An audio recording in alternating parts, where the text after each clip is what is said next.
Hi, I'm Larry Reiter, and I'm the author of Pleasure and Pain, which is the biography of Chrissy Amphlett, and Razor, the saga of Kate Leigh, Tilly Devine, and the Razor gangs of Sydney in the 1920s and 30s. Why am I telling Bumper Farrell's story in my latest book? I've been intrigued for many years on talkback radio, talking to police from police forces around the country. They all know Bumper, and they all say that if he was still around today, the streets would be a lot safer than they are. I decided to find out who he was. In so doing, I contacted his family and gained total access to their archives.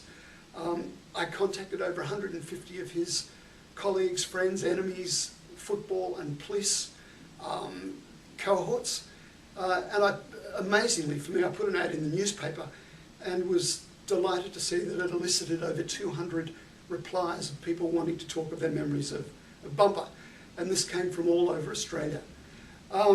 So who was Bumper Farrell? He was simply the toughest, roughest street cop that Australia has ever seen.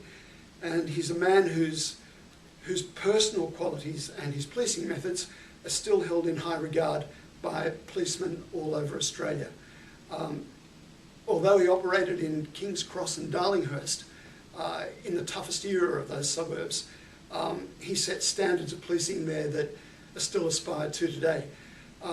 His adversaries were very notorious and tough people. There was Lenny McPherson, Abe Saffron, Tilly Devine and Kate Leigh, and these people were absolutely terrified of him because of his methods, and those methods entailed what were known as the Darlinghurst way, which was that the means were always justified by the end.